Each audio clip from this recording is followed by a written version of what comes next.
بسم الله الرحمن الرحيم الحمد لله رب العالمين وصلى الله وسلم وبارك على سيدنا ومولانا وحبيبنا وشفيعنا رسول رب العالمين اللهم صل وسلم وزد وبارك عليه وعلى آله صلاة تخرجنا بها من ظلمات الوهم وتكرمنا بها بنور الفهم وتوضح عنا بها ما أشكل حتى يفهم أنك تعلم ولا نعلم وأنت علام الغيوب ولا حول ولا قوة إلا بالله السميع العليم ولا حول ولا قوة إلا بالله السميع العليم ولا حول ولا قوة إلا بالله السميع العليم. Alhamdulillah, et après notre séance de présentation hier, on va entrer aujourd'hui dans le vif du sujet, c'est-à-dire le fiqh du mariage. Donc, euh, le, là ici, pour vous situer par rapport à la science du fiqh, que je vous ai dit hier, c'est la science. En fait, je ne vous ai même pas donné la définition, mais je vous la redonne maintenant. Le fiqh, c'est la science qui étudie les actions volontaires humaines sous la perspective de leur statut juridique. C'est-à-dire, on va regarder les actions qu'on peut faire volontairement, là, par opposition à la digestion ou le battement du cœur qui se fait sans notre volonté. Euh, pour savoir si ces actions-là elles sont soit obligatoires, soit recommandées, soit permises, soit détestables ou soit interdites. Et puis ces statuts-là, ça nous provient d'où? Ça nous provient de la parole d'Allah subhanahu wa ta'ala. C'est lui qui nous adresse soit ses commandements ou ses interdictions ou il nous donne le choix entre faire une action ou ne pas la faire. Je l'avais expliqué plus en détail dans mon cours sur le précis de fiqh maliki. Et puis, j'ai aussi expliqué dans ce cours-là que le fiqh se divise en deux parties principales, le fiqh des actes d'adoration, comme par exemple le fiqh de la prière, du jeûne, de la zakat, du pèlerinage, du sacrifice de l'Aïd, et même le djihad et les serments. Tout ça, ça entre dans les actes d'adoration. Et puis ensuite, à partir du mariage, là, on entre dans les transactions plutôt, al-mu'amalat.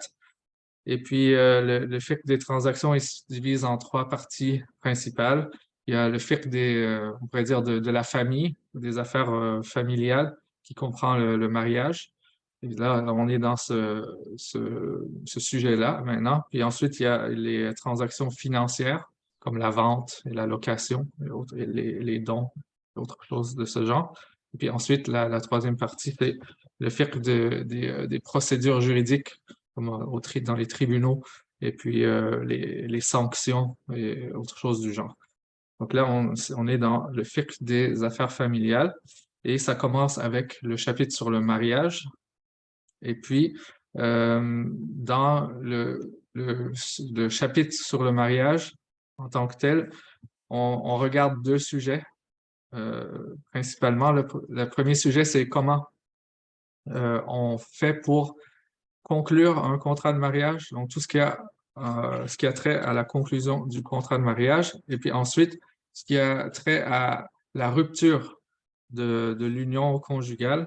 Donc, on va regarder comment cette union peut être dissoute d'un côté, puis d'un autre côté, après ça, quels sont les effets, les répercussions juridiques du fait d'avoir dissous l'union matrimoniale. Ok, donc, c'est juste pour vous situer.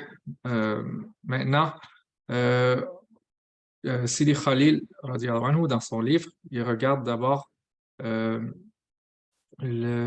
comment faire pour conclure un mariage. Puis la manière dont il a structuré cette partie-là, c'est qu'il va commencer par les donner des statuts juridiques. Il va diviser son chapitre par statut juridique. Donc, il va commencer par parler des recommandations qui sont liées au mariage, ensuite des choses qui sont interdites, ensuite des choses qui sont permises, ensuite des choses qui sont détestables. Après avoir parlé de ça, il va commencer à parler des piliers du mariage, c'est-à-dire les choses qui font partie du mariage et qui sont essentielles pour que le mariage soit valide.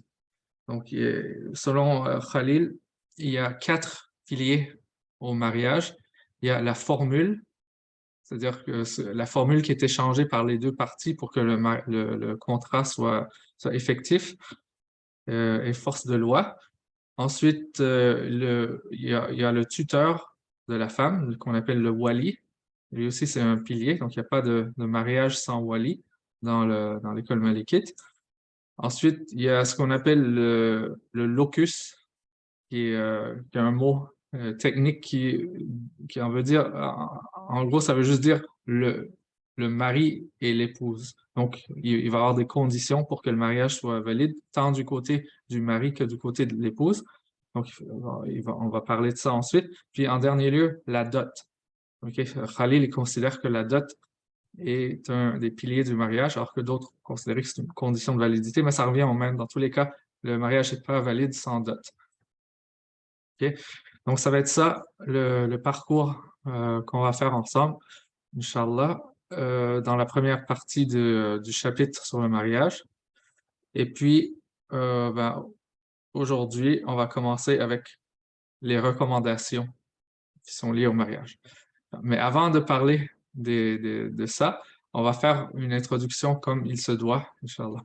Donc, lorsqu'on parle d'un sujet en jurisprudence islamique, en fiqh, la première chose qu'on doit savoir, c'est la définition du sujet. Donc ici, le sujet, c'est le mariage. OK. Maintenant, il faut qu'on définisse c'est quoi un contrat de mariage qui s'appelle nikah en arabe. Là, je vais vous partager un document. C'est en anglais, donc c'est pas, je pense que c'est plus pour moi que pour vous, mais si vous comprenez l'anglais, alhamdoulilah, ça pourrait vous être utile, mais c'est pour au moins me donner quelque chose pour pouvoir suivre à l'écran. Pas parler dans le vide, là. Je remonte au début. Voilà. OK, ici, on a une définition que j'ai traduite qui est tirée de Aqrab al-Masalik, qui est un livre qui est en fait un résumé de Mukhtasar Khalil, qui a été fait par Sidi Ahmed al-Dardir, on va dire, qui est un savant égyptien là, qui date à peu près peut-être il y a 2, 3 siècles. OK? Donc, il dit que ce qui peut être traduit par le mariage est un contrat qui rend permis le fait de prendre plaisir avec une femelle de foi abrahamique ou de confession abrahamique plutôt, qui n'est pas son mahram ni une esclave juive ou chrétienne. Et par cela, ce contrat-là se fait par l'entremise d'une formule. Et ça, c'est une définition technique. Pour simplifier, on va dire c'est un contrat. Un contrat, ça veut dire qu'il y a deux parties qui s'entendent sur quelque chose. Maintenant, est-ce que ces deux parties-là, c'est nécessairement le mari et la femme? Pas nécessairement. Ça, on va le voir plus tard, lorsqu'il sera question de la formule et puis de la discussion sur le wali. Mais l'important, c'est qu'il y a deux parties qui se mettent d'accord sur quelque chose. Je vais vous dire déjà, en premier lieu, il faut que ça soit le wali de la femme du côté du parti de l'épouse. Du côté du parti du mari, ça peut être soit le mari, ça peut être soit le représentant du mari, ça peut être soit le tuteur du mari. Mais tous ces détails-là, on va le voir plus tard. Et puis là, le fait que c'est un contrat, ben là, ce qui vient à la fin, le fait que ça soit conclu avec une formule, ça, on le comprend, hein, parce que le contrat, il faut qu'il y ait quelque chose externe, il faut qu'il y ait une parole qui soit échangée des deux côtés pour qu'on considère qu'il y a eu une entente, qu'il y a eu un contrat. C'est ça que certains savants, ils ont dit que cette partie-là, que par l'entremise d'une formule, c'est pas nécessaire de le mettre dans la définition parce qu'on le comprend juste du fait que ça soit un contrat. Maintenant, ce contrat-là, où il y a justement un échange d'une formule d'offre et d'acceptation de l'offre, déjà, ça exclut ce qui se passe dans les mairies. Le mariage civil qu'on fait dans les mairies en France ou dans ça se passe différemment selon les pays. Parce que là, ici, il s'agit un juge de paix ou quelqu'un qui va avoir une autorité qui est conférée par l'État, qui va marier les deux personnes, qui va dire, OK, par l'autorité qui met, ils ont des phrases là toutes faites, ils disent que je vous marie, vous êtes maintenant mari et femme, ça, c'est pas un nikah. OK? C'est-à-dire que si une personne se contente d'aller à la mairie pour faire son mariage civil, ils ne sont pas mariés devant Allah. Donc, s'ils ont des rapports intimes, ça va être de la fornication, du zina. Donc, c'est grave. Maintenant, est-ce que ça veut dire qu'il ne faut pas aller à la mairie? Non, je ne dis pas ça. Je dis juste qu'il faut faire le nikah, hein, qui est le contrat qu'on appelle le mariage religieux, parce que c'est seulement à partir une fois qu'on a fait ce contrat-là, qu'on est considéré mari et femme devant Allah. Et que là, s'il y a des rapports intimes, là, ça ne sera pas considéré du zina ou de la fornication. Maintenant, pourquoi on dit aux gens d'aller à la mairie pour faire leur mariage civil? C'est parce que c'est pour protéger certains droits des époux, particulièrement ceux des épouses. Euh, Justement parce que, comme là, je m'adresse à des gens là, qui vivent probablement pas dans des États musulmans, ben, leur seule façon d'avoir accès à certains de leurs droits, c'est par l'entremise des tribunaux du pays. Comme il n'y a pas de qadi, de juges islamiques là, qui peuvent juger d'après la charia d'une manière contraignante, où il va y avoir la police qui va venir pour, si on n'écoute pas le verdict du juge, il n'y a pas tout un appareil là, judiciaire euh, qui peut forcer les gens à appliquer les verdicts des juges islamiques. Donc, on est obligé, dans certains cas, ça devrait être en dernier recours, mais dans certains cas, on est obligé d'avoir recours aux tribunaux du pays pour pouvoir avoir accès pour prévaloir de certains droits. OK. Donc, ça, c'est fin de la parenthèse par rapport au mariage civil. Maintenant, on retourne à notre nikah, le contrat de mariage religieux. OK, ensuite, ça dit qui rend le fait de prendre plaisir permis. OK, pourquoi on parle du fait de prendre plaisir? Le mariage, c'est bien plus que le fait d'avoir du plaisir sexuel, n'est-ce pas?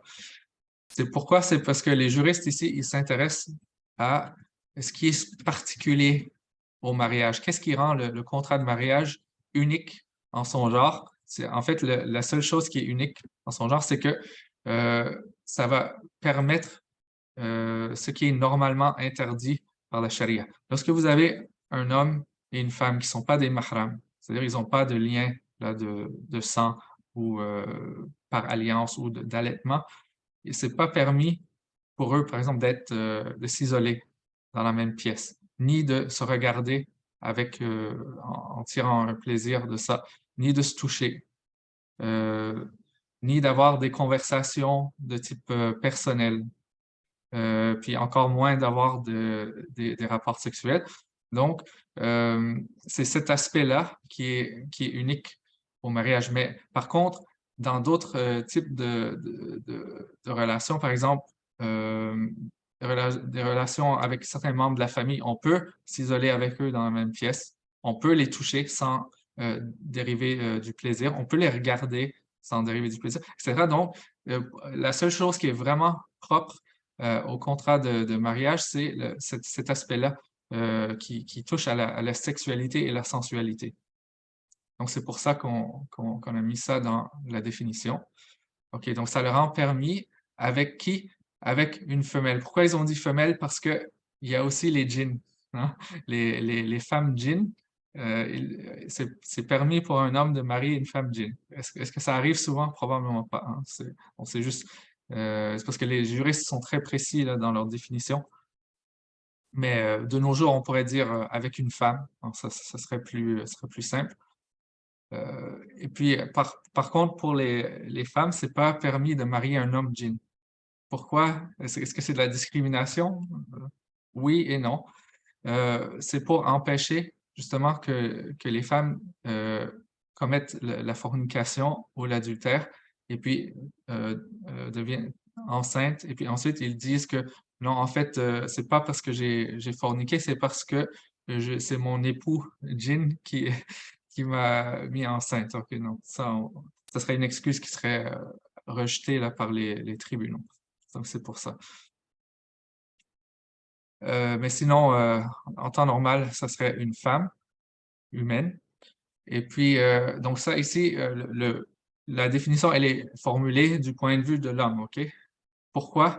Parce que les Arabes, hein, parce qu'il ne faut pas oublier que la charia, ça a été révélé au prophète Mohammed, sallallahu alayhi wa sallam, les Arabes, puis ensuite, c'était surtout c'est les Sahaba, hein, qui étaient surtout arabes, qui ont développé la jurisprudence, et ainsi de suite. Donc, ils avaient toujours ce souci-là de vraiment préserver l'honneur de la femme à un degré très élevé. Donc, ils n'aiment pas mentionner, même le fait de mentionner la jouissance sexuelle des femmes, ils veulent même pas en parler, hein. C'est comme ils veulent garder ça dans la sphère privée, même si c'est compris que ça se fait aussi en sens inverse. Donc, euh, donc ici, on comprend que parce que c'est du point de vue de l'homme, que la définition a été formulée, puis qu'on parle que ça rend cette chose-là, ce fait de prendre plaisir, c'est permis avec une femme. On comprend maintenant que le mariage homosexuel n'est pas un nikah, hein, donc c'est pas un contrat valide.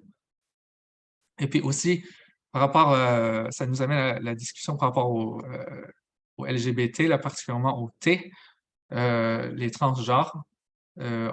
Si jamais il y a une personne qui change, entre guillemets, de genre, disons un homme qui prend des hormones, tout ça, jusqu'à temps qu'il ressemble à une femme, est-ce qu'on va le considérer légalement comme un homme ou comme une femme par rapport au mariage?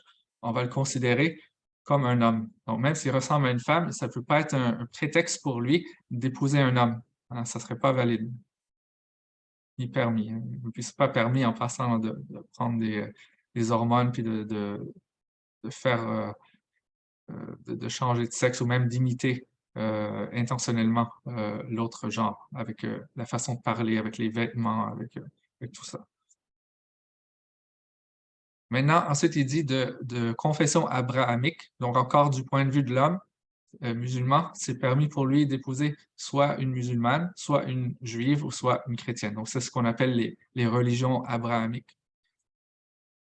Et puis, ensuite, qui n'est pas son mahram, c'est parce que c'est pas permis d'épouser son mahram. Les mahrams, il y en a de trois types, soit par lien de sang, soit par lien d'allaitement, ou soit par lien d'alliance, par alliance. Donc, certes, par exemple, c'est pas permis d'épouser sa belle-mère ou des choses comme ça. On verra tous ces détails plus tard, Inch'Allah. Comment ça que c'est ma page s'est fermée? Ok, je reviens. Voilà.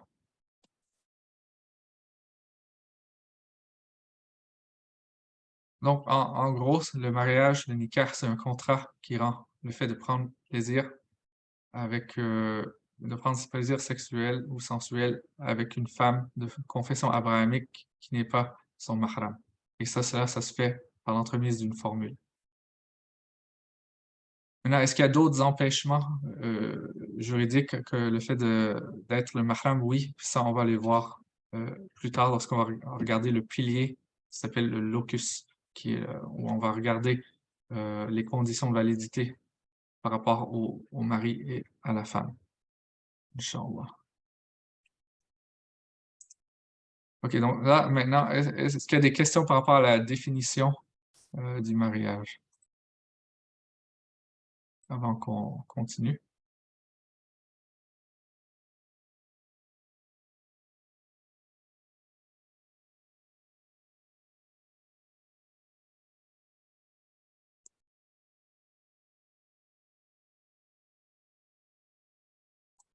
C'est bon. OK, si vous en avez, ben, vous pouvez les écrire maintenant, puis je regarderai plus tard, Inch'Allah. OK, bon, ça c'est pour la définition. Maintenant, les sagesses. C'est quoi les sagesses derrière l'institution du mariage dans la charia? Cheikh Zouhair nous en a partagé plusieurs. Il me semble qu'il avait dit que ça venait du Tawdih, donc ça vient du commentaire de Khalil sur le précis d'Ibn Hajib. Donc, la première sagesse, c'est le fait de protéger les époux des conséquences désastreuses de leur désir sexuel. C'est-à-dire, ça donne un genre d'exutoire licite pour les désirs sexuels. Sinon, sans quoi on tombe dans l'adultère puis, ou la fornication et puis, qu'on appelle zina. Le zina, ça comprend les 2, l'adultère et la fornication. C'est juste si on a déjà été marié, ça s'appelle l'adultère, sinon ça s'appelle la fornication. Mais, le zina, c'est un des plus graves péchés. Donc le mariage, ça permet de se protéger de ce péché-là. Ensuite, ça donne aux époux un genre d'aperçu des plaisirs du paradis. Parce que le plaisir sexuel, c'est un des plus grands plaisirs qu'on peut avoir dans la dunya. Et puis, lorsqu'on voit à quel point c'est intense et jouissif, ça permet justement d'avoir, lorsqu'on pense à l'au-delà, aux plaisirs qui nous sont promis pour ceux qui iront au paradis, qu'Allah fasse en sorte qu'on soit tous au paradis, amin, sans punition préalable, amin. Et puis, justement, ça va motiver les époux à rechercher l'au-delà. Ensuite aussi, ça va permettre de réaliser euh, la promesse, pas la promesse, mais la volonté d'Allah de faire en sorte que l'humanité perdure jusqu'au jour du jugement, en permettant de se multiplier d'une manière licite. Ensuite, ça va permettre de réaliser le souhait du prophète, sallallahu alayhi wa sallam, qui a exprimé le souhait de pouvoir vanter nos nombres importants, c'est-à-dire de sa umma, devant les autres umma, c'est-à-dire les autres communautés des prophètes, au jour du jugement. Ensuite, ça nous permet qu'on se rappelle de nous après notre mort, à travers notre descendance. Ils vont se rappeler de leurs parents ou leurs grands-parents, etc. Donc, si on a des enfants, ça permet d'avoir ça. Et puis aussi d'avoir accès à des degrés plus élevés dans l'au-delà, parce que le prophète sallallahu alayhi wa sallam nous a informé que nos actions, nos bonnes actions, ils cessent, sont interrompues lors de notre mort, sauf dans 3 cas. Et puis, dans un de ces 3 cas, c'était les invocations qui étaient faites par notre descendance pieuse, nos enfants qui sont pieux. Donc, si on a des enfants qui sont pieux, qu'Allah fait en sorte que nos descendants soient pieuses, amin, eh bien, ça va justement nous profiter même après notre mort. Ensuite, ça va nous permettre d'être pris au sérieux dans notre société. Parce que souvent, on considère que les gens qui ne se sont jamais mariés sont comme un peu des adolescents qui demeurent à jamais adolescents ou des jeunes. Ça. Lorsqu'une personne est mariée, on peut la prendre plus au sérieux. Ensuite, ça fait en sorte qu'il y aurait une chance qu'on ait des enfants et puis qu'un de nos enfants décède en bas âge et puis intercède en notre faveur au jour du jugement. Donc, on ne souhaite pas ça parce que c'est quand même c'est une épreuve qui est difficile à supporter. Mais si jamais ça arrive, ça va quand même, comme il y a un bienfait dans toutes les épreuves, un des bienfaits de cette épreuve-là, c'est que l'enfant qui est décédé en bas âge, il va intercéder pour ses parents le jour du jugement. Ensuite, ça permet de faire l'expérience d'une intimité émotionnelle particulière avec son époux ou son épouse. Et puis, c'est une sorte de relation il n'y a que le mariage, c'est-à-dire les relations entre sexes opposés qui peut apporter ça.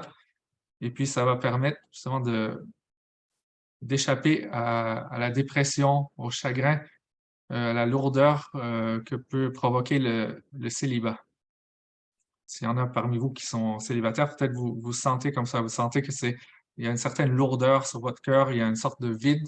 Et puis, lorsque vous vous mariez, puis que vous développez cette relation-là, qui a l'amour, l'affection qui se développe entre les époux, ça va combler un certain besoin de l'être humain. Ça va en faire en sorte qu'il sera moins enclin à la dépression.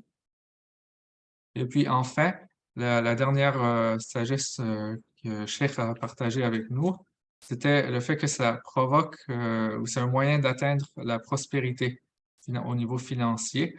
Parce que même si on pense, du moins du côté du mari, que le fait de se marier, ça va engendrer toutes sortes de dépenses, ce qui est vrai, mais là, c'est quelque chose là, qui n'est pas un lien de cause à effet direct.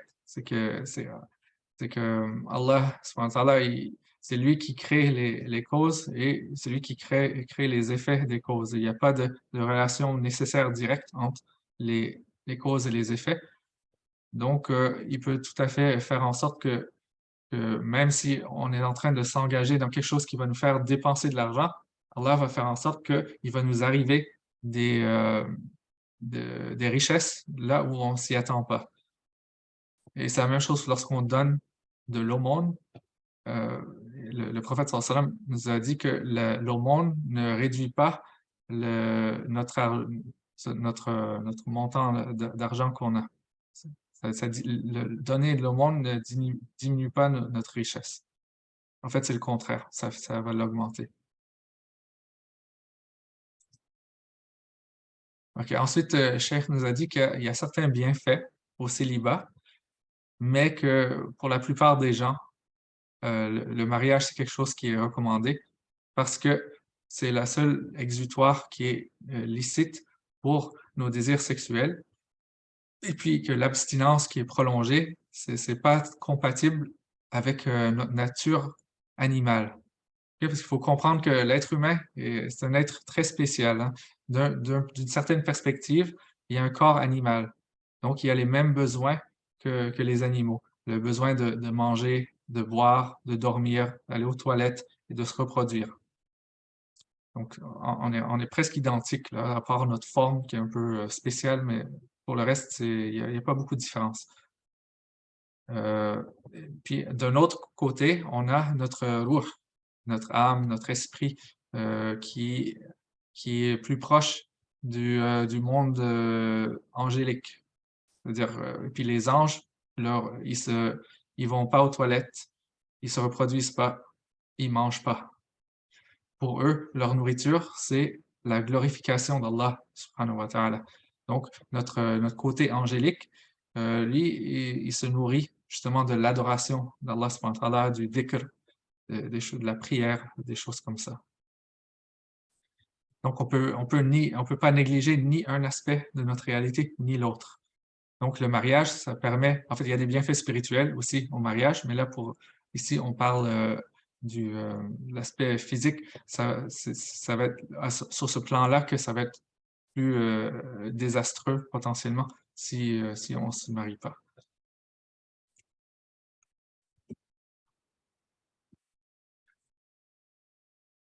Maintenant, ça nous amène au hukm.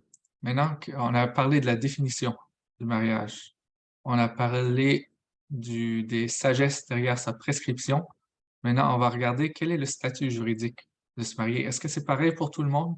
Non. En fait, le statut de base du mariage, sans regarder les circonstances particulières des gens, c'est que c'est recommandé. C'est mandoub. Donc, c'est pas obligatoire, hein. Il y a certaines personnes qui tendent à croire que parce que c'est une sunna du prophète sallallahu alayhi wa sallam, et parce que le prophète sallallahu alayhi wa sallam a dit que celui qui suit pas ma sunna, ben, il est pas, c'est-à-dire c'est comme s'il on peut se dissocier de ces gens-là. Non, c'est pas comme ça qu'il faut comprendre, hein. C'est en fait les juristes sont tous d'accord, à part les Zahirites, qui étaient une secte d'innovateurs là, qui est venue tardivement. Ils sont d'accord sur le fait que le mariage n'est pas obligatoire. Par défaut, hein. Maintenant, ça peut être obligatoire pour certaines personnes, comme on va le voir.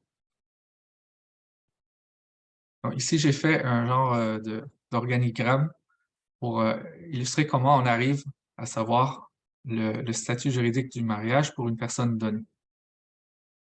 Donc, il faut commencer à se poser des questions. Et puis, il y a que nous, que chaque individu qui peut vraiment savoir quel est le statut juridique du mariage pour lui. Parce qu'on a beau raconter ça à un moufti, le moufti peut nous donner une idée d'après les propos qu'on lui rapporte, mais il n'y a personne qui se connaît mieux que soi-même, hein. OK. Donc, il faut regarder. Et puis ça, oui, ça s'applique autant pour les hommes que pour les femmes, hein.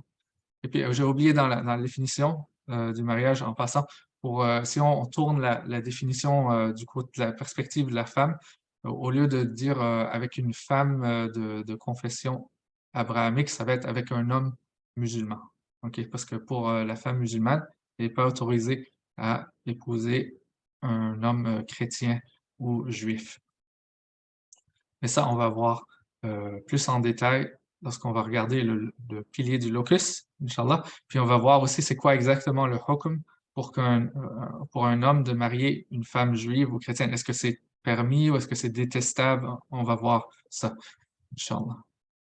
OK, donc je reviens ici au statut du mariage. Désolé pour la parenthèse parce que c'était important, puis j'ai oublié de le mentionner. Donc, OK, la première question qu'il faut se poser, c'est est-ce que on craint de tomber dans l'adultère si on se marie pas? Cette crainte-là, c'est pas juste un doute partagé. Il faut qu'on soit sûr ou presque sûr qu'on va tomber dans l'adultère ou dans la fornication si on se marie pas. Si la réponse est oui, oui, si je me marie pas, là, je sens là, que je vais tomber dans ça. Là, ça devient obligatoire de se marier. En fait, c'est la seule situation dans laquelle ça devient obligatoire de se marier. Ensuite, si on craint pas de tomber dans l'adultère ou la fornication, il faut se poser une deuxième question. Est-ce que le fait de se marier, ça va nous conduire à commettre une action interdite ou à ne pas faire une de nos obligations religieuses? Si la réponse est oui, maintenant c'est interdit de se marier pour cette personne-là. Je vais vous donner un exemple. Du côté des hommes, j'ai pas d'exemple du côté des femmes, là, mais du côté des hommes, ce serait un homme qui il sait qu'il est incapable d'avoir des rapports sexuels. Et puis, la femme qu'il veut épouser, elle veut pouvoir avoir des rapports intimes. Donc si la femme, ça lui dérange pas qu'il soit comme ça, OK, ils peuvent se marier. Mais si, elle est pas d'accord, donc là, pour, cet homme-là, c'est interdit, de se marier. Une autre, exemple, ce serait un homme qui a vraiment pas de revenus. Il y a pas de moyen du tout ni de payer la dot de la femme, ni de prendre en charge son épouse sur le plan financier après le mariage. Donc pour lui, c'est interdit de se marier, sauf s'il craint l'adultère. Là, s'il craint l'adultère, là, il doit se marier si la femme est au courant de ça puis qu'elle a pas d'objection, c'est c'est quand même obligatoire. OK, mais il doit lui en faire part, par contre, de ça avant que le mariage soit conclu.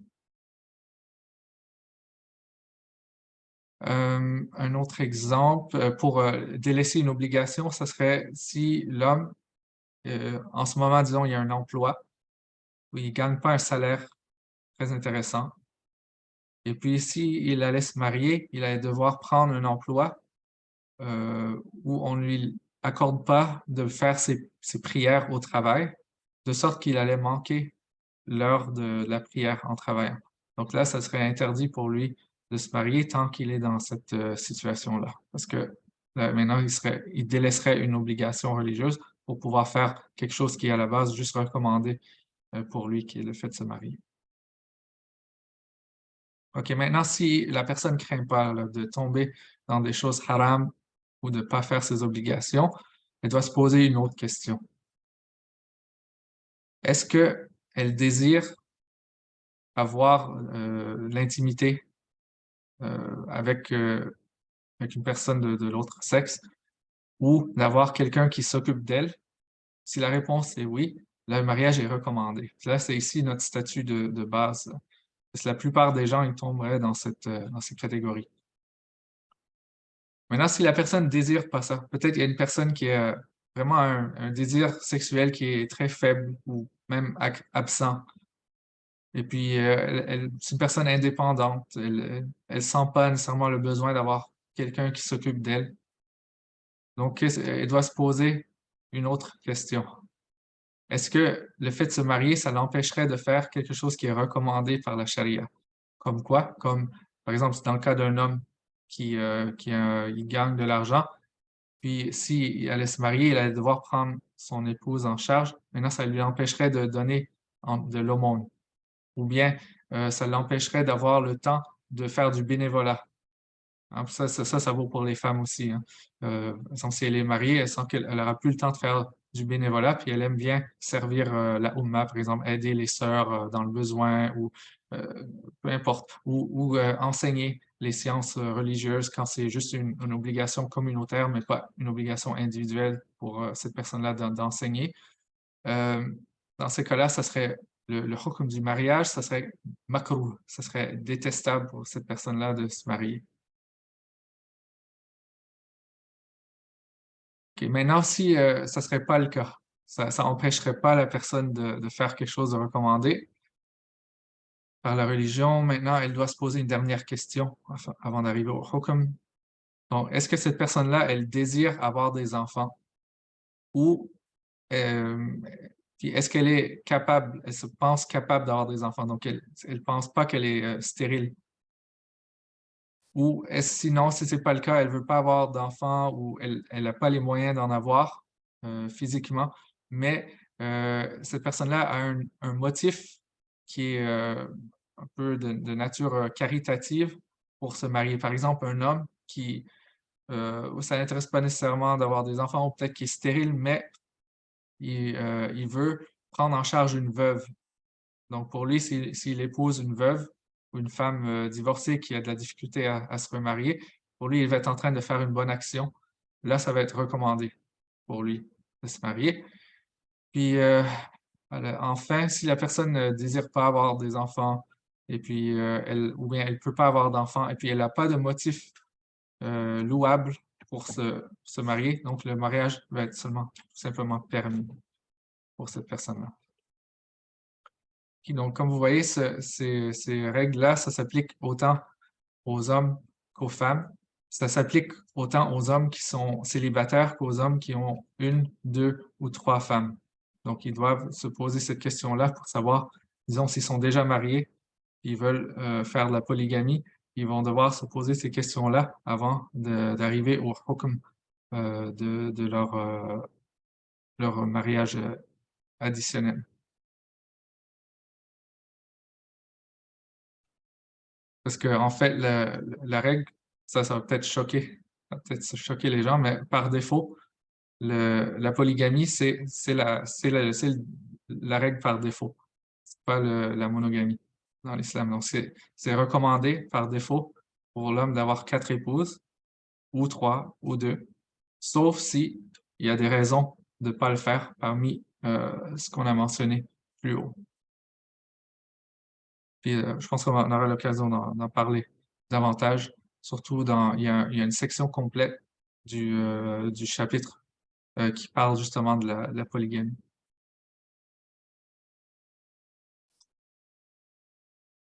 OK, donc maintenant on a parlé du hukm du mariage. Maintenant, je vais continuer avec des parenthèses que Cheikh Zouher avait faites qui sont liées au mariage. Donc, la première parenthèse, il avait dit qu'il remarquait, du moins dans la culture arabe, je ne sais pas si c'est le cas dans les autres cultures, que les gens trouvaient ça un peu, c'était mal vu socialement ou culturellement d'aider son père à se remarier. Disons si notre mère décède et puis notre père se retrouve seul, de l'aider, par exemple, de lui présenter des femmes, c'est considéré comme une chose qui est mal vue. Le Cheikh Zouheir dit que non. En fait, on devrait l'aider, hein, parce que notre père, c'est un être humain comme les autres, il a des besoins comme les autres, donc on ne peut pas dire que ça serait une trahison envers notre mère, etc. Donc ça, c'était la première chose qu'il voulait démystifier. Ah, puis il dit aussi que la même chose s'applique à nos sœurs, donc pour les frères, les frères. Là, je parle des frères au niveau biologique, là. Les hommes qui ont des sœurs qui ne sont pas mariés, c'est pas quelque chose qui est mal vu du point de vue de la charia de présenter des hommes à ses sœurs. aussi par rapport à nos filles. Hein, c'est pas mal vu de présenter des prétendants à nos filles et puis ou de présenter nos filles à des prétendants non plus. Et puis, c'est pas non plus mal vu pour une femme de se de s'offrir, on peut dire, ou de se présenter elle-même à un prétendant. Hein. Donc, c'est-à-dire si une femme voit que tel ou tel frère lui conviendrait, c'est pas mal vu du point de vue de la charia de faire des causes pour que ce frère-là soit au courant et puis pour voir s'il y aurait un potentiel là, pour le mariage.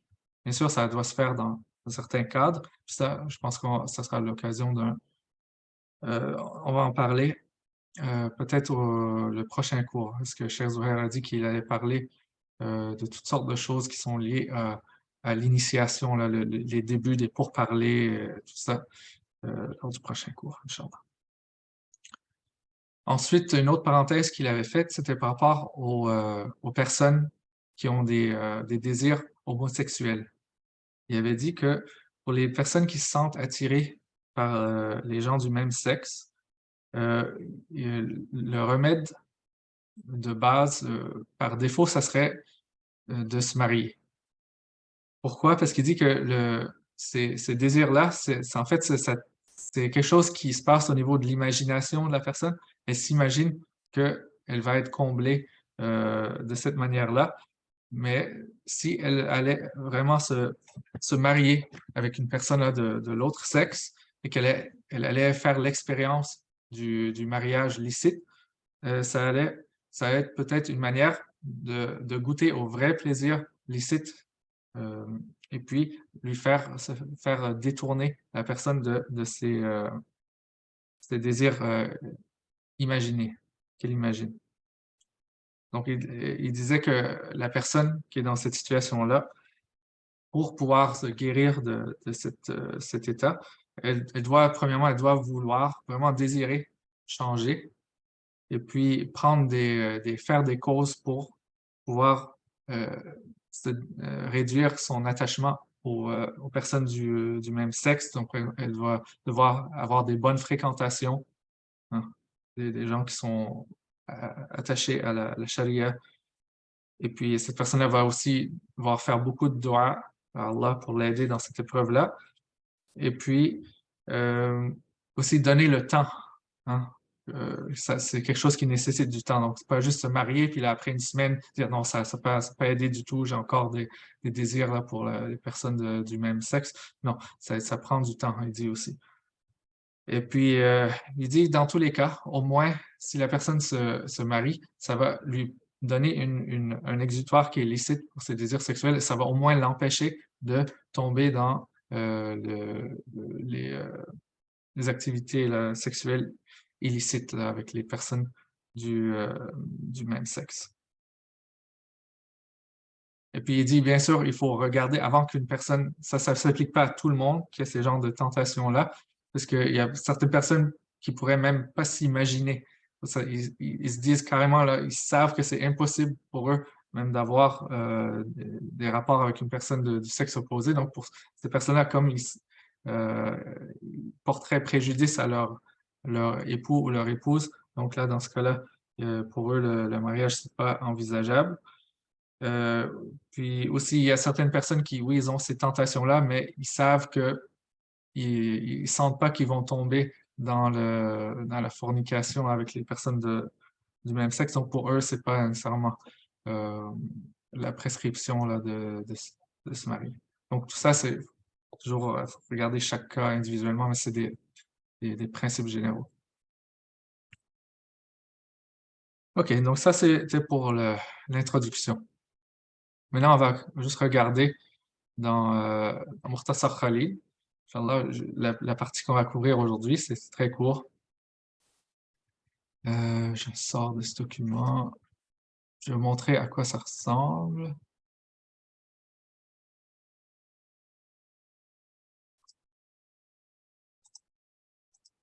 On voit aussi à quoi ressemble le début du chapitre sur le mariage dans Mukhtasar Khalil. Et puis, donc ici, on a le chapitre, c'est-à-dire le chapitre sur le mariage. Ensuite, Khalil nous dit, radiyallahu anhu wa ardahu, nudiba li muhtajin di uhbatin nikah. Donc, il dit que le mariage, c'est recommandé pour une personne qui en a besoin et qui a les moyens de le faire, qui est préparée à le faire. Ça, on a déjà expliqué ça dans le partie qui parlait du statut juridique. Donc, le statut de base, c'est que le mariage, c'est recommandé. Pour qui? Pour la personne qui en a besoin, c'est-à-dire la personne qui désire avoir des rapports sexuels ou avoir quelqu'un qui s'occupe d'elle. Des urba, c'est qu'elle a les moyens. Là, ça s'adresse surtout à l'homme ici, qui a les moyens financiers de payer la dot et de payer, de prendre en charge son épouse, et puis aussi qui est capable d'avoir des rapports sexuels. Et puis là, c'est ça, nikah, c'est le mariage. Donc, c'est le sujet du verbe, c'est le débat qui est recommandé. Ensuite, il nous dit nikahu bikrin. Okay, donc, la deuxième recommandation qui est mentionnée par Khalil, c'est le fait pour un homme d'épouser une femme qui est vierge. Qu'est-ce qu'on veut dire par une vierge ici? C'est pas une femme dont l'hymen est intact, ça veut dire une femme qui n'a jamais été mariée avant. Maintenant, pourquoi c'est une recommandation? Ben, d'ailleurs, on trouve cette recommandation dans un hadith du prophète, sallallahu alayhi wa sallam. Mais c'est quoi la sagesse derrière ça? Euh, c'est que du point de vue de l'homme, le fait que son épouse ait déjà été mariée, ça va faire en sorte que l'épouse va toujours comparer. Elle ne va pas pouvoir s'empêcher de comparer son nouveau mari à son ancien mari sur tous les plans. Le point de vue de comment il est dans l'intimité, dans les rapports sexuels, dans les préliminaires, comment il mange, comment il dort, est-ce qu'il ronfle, le premier ronfle pas, le deuxième ronfle. Elle va toujours être portée à comparer. Je ne dis pas que c'est pas la même chose pour les femmes lorsque l'homme a déjà été marié, mais il semble que les femmes soient plus portées à ça que les hommes. Donc déjà, l'homme ne va pas se sentir à l'aise d'être comparé comme ça. Et deuxièmement, il y a un aspect psychologique là, de la psychologie mâle, on pourrait dire, qui fait en sorte que l'homme, il préfère être avec une femme qui n'a jamais été avec un autre homme avant. Euh, dans tous les cas. Donc, une femme qui n'a jamais eu un autre homme dans son cœur ni dans son corps. Donc, c'est quelque chose qui a de la valeur pour l'homme. Donc, il va se sentir plus comblé normalement dans un mariage comme ça où euh, la femme a des yeux que pour lui, hein, parce qu'elle n'a jamais été avec une autre personne avant où tout est nouveau pour elle. Maintenant, est-ce que ça veut dire que tous les hommes devraient marier des vierges? Non.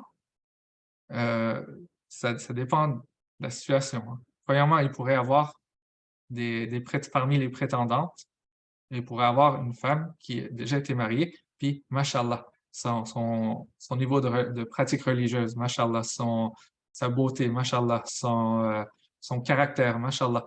Puis là, l'autre prétendante, elle est vierge, mais pas très pratiquante ou en tout cas, elle n'a pas ces mêmes qualités-là. Donc là, c'est clair que l'homme, il devrait choisir celle qui a déjà été mariée dans ce cas-là.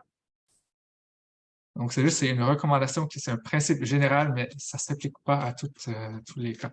Puis aussi, Cher Zoya disait que pour, par exemple, un homme qui a déjà été marié, qui a des enfants en bas âge d'un autre mariage, c'est probablement mieux pour lui de se marier à une femme qui a déjà été mariée avant, parce qu'elle a plus d'expérience, elle a peut-être elle est meilleure avec les enfants, elle a plus de patience, d'endurance.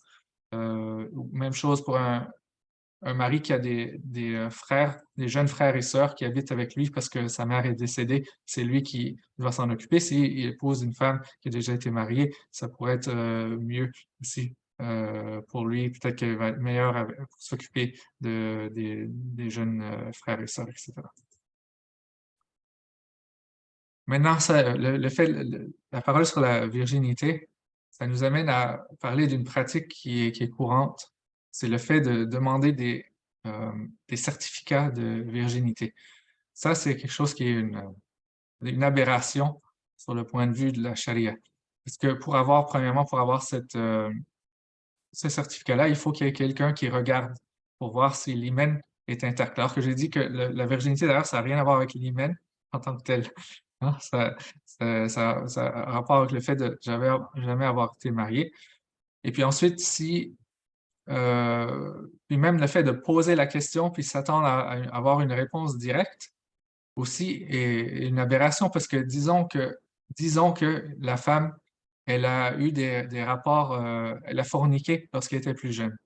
Et puis, elle s'est repentie. Maintenant, alhamdoulilah, mashallah, elle fait plus ces choses-là. Puis elle veut se marier. Maintenant, si on lui demande, est-ce que vous êtes vierge? Et puis qu'elle répond, si elle répond oui, ben, on la force à mentir. Et puis si elle répond non, on lui force à révéler un péché.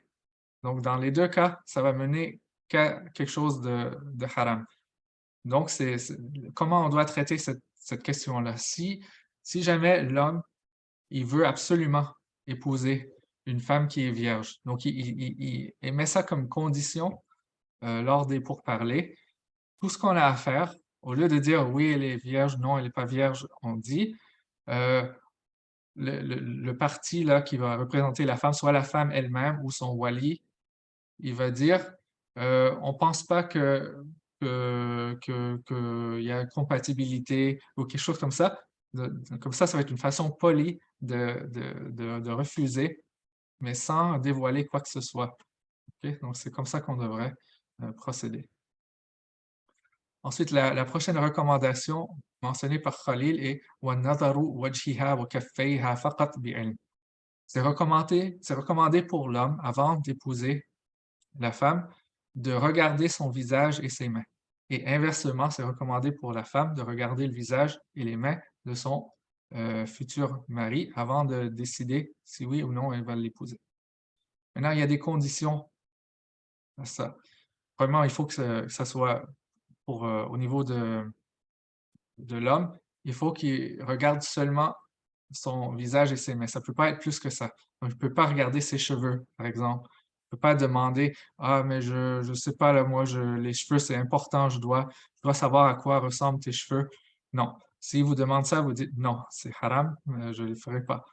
Et puis, il y en a même de nos jours qui font circuler des idées encore plus farfelues que ça, comme le fait que ça soit permis de voir la femme toute nue, même avant de se marier. Non, ça, c'est une aberration. Donc, c'est que le visage et les mains. Et puis, ça doit se faire avec la femme, elle doit être au courant qu'elle est en train d'être regardée pour ça. Hein, puis, elle a le droit de refuser aussi. Donc, c'est pour ça qu'il dit bi'ilm, c'est-à-dire la femme doit être au courant de ça. Et puis aussi, il faut que l'intention soit vraiment de voir si le degré de beauté va nous satisfaire. Donc, ça ne peut pas être de regarder juste pour en tirer du plaisir. Non. Si c'est pour en tirer du plaisir, c'est haram dans ce cas-là. OK. Maintenant, c'est quoi le hukm de regarder sans sans que la femme soit au courant? Le hukm, c'est que c'est détestable de le faire sans qu'elle soit au courant, à moins que on pense qu'elle refuserait si on lui demandait, auquel cas c'est haram de regarder sans sa permission. Maintenant, pourquoi c'est haram? Normalement, le fait de regarder le visage et les mains d'une femme, c'est permis. Hein, si on ne sait pas pour en tirer plaisir, c'est permis. La raison, c'est parce que dans le contexte du mariage, ben, clairement, on va regarder d'une manière différente que lorsqu'on est juste en train, disons, de conclure une vente avec une femme ou quelque chose comme ça. Dans les situations où c'est permis là, de regarder le visage ou les mains d'une femme. Donc, c'est pour ça. Et puis, il y a une divergence aussi à savoir, est-ce que c'est une recommandation ou juste c'est tout simplement permis de regarder? Mais dans tous les cas, c'est pas quelque chose c'est quelque chose qui est bon, dans le sens où ça peut être important pour une personne donnée. Pour elle, si la beauté, ça peut être un critère important. Et puis, elle veut veut qu'il y ait une attirance physique.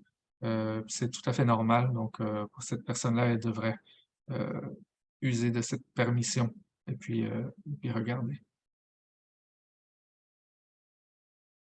Maintenant, est-ce qu'on doit regarder soi-même ou est-ce que c'est permis d'envoyer quelqu'un? La réponse est que c'est permis d'envoyer quelqu'un. Si cette personne-là est un homme, il y a une divergence, à savoir si c'est permis ou non. Si c'est une femme, là, c'est clairement permis, sauf que la femme, elle a le droit de voir plus que le visage et les mains. Donc, si elle va retourner vers l'homme qui l'a envoyé, elle peut lui décrire son visage et ses mains, mais lorsqu'il s'agit de ses cheveux, par exemple, elle ne peut pas lui donner une description. Elle doit se contenter de dire quelque chose comme ses cheveux sont jolis ou je pense que sa chevelure va te plaire ou quelque chose de ce genre-là, sans donner de description. OK. Maintenant, il dit وَحَلَّ لَهُمَا حَتَّى نَظَرُوا الْفَرْجِ. Maintenant, c'est par rapport à qu'est-ce qui est permis euh, une fois que le mariage a été conclu. Il dit que c'est permis pour les deux époux de se voir en entier. Euh, toute l'intégralité du corps des deux époux, ils peuvent le voir. C'est-à-dire, l'homme, il peut voir sa femme toute nue et le contraire pour la femme. Elle peut voir son mari tout nu. Puis il dit, hatta nadharu al-farj, même pour les parties intimes. Et puis, Sidi Ahmed Dardir, Cheikh Zouhair, il avait mentionné qu'il avait dit que le hadith qui dit que si une personne regarde les parties intimes de son époux, épouse, ça va provoquer la cécité. Il dit qu'il y a pas de fondement à ça. Donc, il n'y a aucun problème à regarder l'intégralité du corps de son époux ou de son épouse. Ensuite, il dit quel milki. Ça, on ne va pas rentrer dans les détails. Là, c'est par rapport à l'esclavage. Donc, le fait que c'était permis, alors ça l'est encore, c'est juste qu'il n'y a pas il y a plus d'esclavage de ce type-là, que c'est permis pour le maître esclave de voir sa femme esclave, de voir l'intégralité de son corps. Et même chose pour la femme esclave, elle peut voir son maître aussi. Il n'y a pas de aura entre eux. Ok. Ensuite, il dit وَتَمَتُّعٌ بِغَيْرِ دُبُرٍ. Donc, la dernière chose qu'on va voir aujourd'hui, c'est par rapport aux pratiques sexuelles. Donc, qu'est-ce qui est permis, qu'est-ce qui est interdit? Là, s'il y a des enfants qui sont dans vos parages, faites en sorte qu'ils aient joué dehors, OK? Parce que là, ça va être explicite. Euh, donc, ce qu'il dit, c'est que tout est permis, sauf une chose, c'est la pénétration anale. Hein, ça, c'est toujours interdit. Mais pour ce qui est du reste, c'est permis. Donc, que ce soit la pénétration vaginale, permis.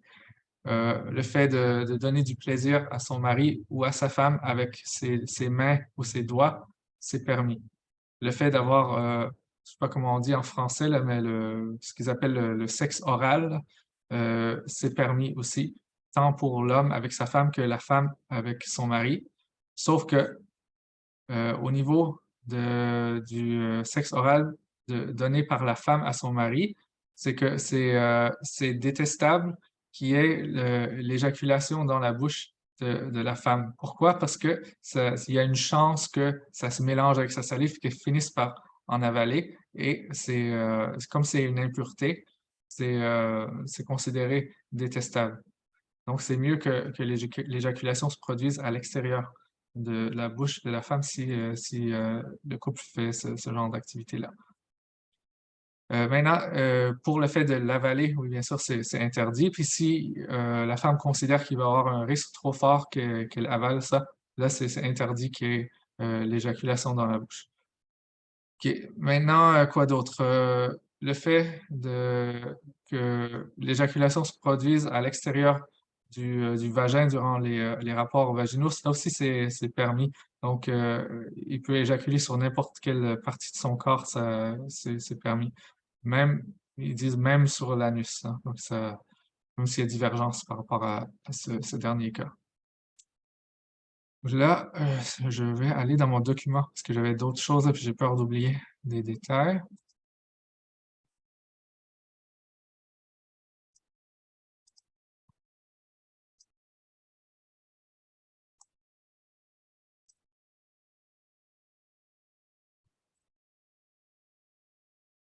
Voilà, OK, donc ça ça, on en a parlé. Ah oui, la contraception, OK. Pour ce qui est de la contraception, si c'est une contraception qui va, avoir des effets, par exemple qui demandent d'insérer quelque chose là, dans le vagin, comme les stérilets ou, ouais, surtout, ce type-là ou qui va avoir des répercussions permanentes là, comme la ligature des trompes ou la vasectomie, c'est haram, OK? C'est toujours haram. Maintenant, si c'est quelque chose qui a un effet, temporaire là, mais qui peut avoir des conséquences néfastes sur la santé, comme les pilules contraceptives, là, il faut regarder chez les médecins, savoir, est-ce que ça a des effets négatifs ou non sur la santé? Si le médecin dit oui ou les médecins disent oui, là, c'est détestable, d'utiliser ça. Si sinon, c'est permis, mais pas, d'une manière absolue. Ça va avoir le même hukm que l'utilisation des préservatifs ou le fait d'éjaculer à l'extérieur du vagin. Pourquoi? Parce que, en gros, le hukm de base par rapport à la contraception, c'est que c'est permis seulement, heu, pour préserver la santé de la mère. Par exemple, si, une femme qui vient d'avoir un enfant et puis le médecin, il juge que, ça serait bon pour sa santé qu'elle attende un certain nombre de mois avant de recommencer à essayer de tomber enceinte. Là, dans ce cas-là, c'est tout à fait permis d'utiliser les moyens de contraception que j'ai mentionnés, pour, justement pour espacer les naissances pour, favoriser la santé de la mère. Mais si c'est pour limiter le nombre des naissances, pour des raisons qui sont liées au nafs, par exemple, là, c'est interdit, hein. Par exemple, les gens qui considèrent que, ah, avoir des enfants, ça va être une entrave à notre liberté ou, je sais pas quoi, dans ce cas-là, c'est pas permis. OK. Puis, ça, c'est comme je dis, c'est la règle de base. Maintenant, chaque personne a des circonstances particulières. Il doit, regarder c'est quoi, en fait, ses motifs et est-ce que c'est des motifs valables ou non. Ensuite, par rapport aux personnes qui sont stériles, heu, et puis qui veulent avoir, des enfants par fertilisation in vitro, le hukm, c'est que c'est du moins d'après Cheikh, Ahmed El-Marili, un de mes professeurs, lui il considère que c'est interdit parce qu'il dit que le fait le processus, ça va nécessiter que la aura, la nudité de la femme soit exposée aux médecins, même si c'est des médecins, des femmes médecins, et ils ont pas le droit d'exposer ça, à des personnes autres que leur mari. Et puis, le fait d'avoir des enfants, ça demeure quelque chose qui est juste, permis par la charia, c'est pas quelque chose qui est obligatoire. Donc, le fait de faire une action interdite pour avoir un résultat qui, à la base, est juste permis, c'est pas compatible avec, la charia. Donc ça aussi, c'est important de le souligner. Puis enfin, l'avortement, le hukm de l'avortement, c'est que c'est aussi interdit par la charia.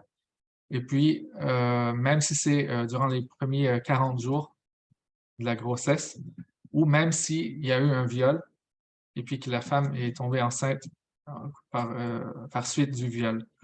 Ça, c'est important parce que dans la société en général, parce que la société occidentale, c'est pas régi par, les principes de l'islam, ils vont considérer ça normal pour, heu, pour les femmes de faire des avortements au début, de la grossesse ou s'il y a eu un viol. OK? Parce que le fait la pas la justification, mais le raisonnement de la charia par rapport à cette chose-là, c'est que l'enfant, même s'il y a eu un viol, l'enfant est innocent. Il a été créé par Allah subhanahu wa ta'ala et c'est un être humain vivant. Donc le fait de tuer un être humain, donc c'est un meurtre, hein, de tuer un être humain parce que pour la faute qui a été commise par un autre être humain, c'est pas, ça se fait pas, c'est pas quelque chose qui se fait. Hein, c'est pas la justice, ça. La justice, par rapport à ça, si elle n'a pas eu lieu ici-bas, elle aura lieu dans l'au-delà. Maintenant, est-ce que l'avortement est toujours interdit? La réponse, c'est non. Le seul cas où c'est permis, c'est lorsque la vie de la mère va être en danger à cause de la grossesse. Dans ce cas-là, on va choisir de donner, de faire en sorte que ce soit la mère qui ait les chances de survivre, parce que et c'est une vie qui a déjà, elle a déjà des relations, c'est déjà la fille de quelqu'un, elle a déjà peut-être d'autres enfants, elle est l'épouse de quelqu'un, la sœur. Donc, elle, c'est une vie qui est déjà, qui a déjà beaucoup de ramifications, là, d'implications dans le monde, alors que l'enfant, pas encore. C'est pour ça on va choisir on va privilégier la vie de la mère versus la vie du bébé. OK? Donc, ouais, c'est tout ce qu'on voulait dire pour aujourd'hui. Je sais que c'est un peu long, mais c'est parce que il y avait beaucoup d'informations. Cette semaine, ça ne sera pas toujours aussi long que ça. Et puis, pour les questions, euh, ce que je vous demande de faire, c'est de poser les questions. Ce que je vais faire, c'est dès que je termine la session, je vais télécharger le vidéo sur YouTube, puis je vais afficher le lien dans le canal Telegram. Donc, toutes vos questions, attendez que je les mette que je mette cette vidéo-là. Puis là, il va y avoir sous la vidéo, ça va dire laisser un commentaire. Donc là, vous cliquez sur ça, puis vous mettez votre question là, puis je vais y répondre au cours de la journée, Inch'Allah. Sauf si c'est des questions auxquelles j'ai pas de réponse ou que je juge que c'est pas pertinent, mais toute question à laquelle je peux répondre et qui est pertinente au sujet, je vais y répondre comme ça, Inch'Allah, parce que là, sinon, la séance va être trop longue aujourd'hui. Donc, je m'excuse là pour ça, mais soyez rassurés, je vais faire mon maximum pour répondre à vos questions, Inch'Allah. إذا نسأل الله أن يعلمنا ما ينفعنا وينفعنا بما علمنا إنه على ما يشاء قدير وبالإجابة جدير ونعم المولى ونعم النصير وصلى الله على سيدنا محمد وعلى آله وصحبه وسلم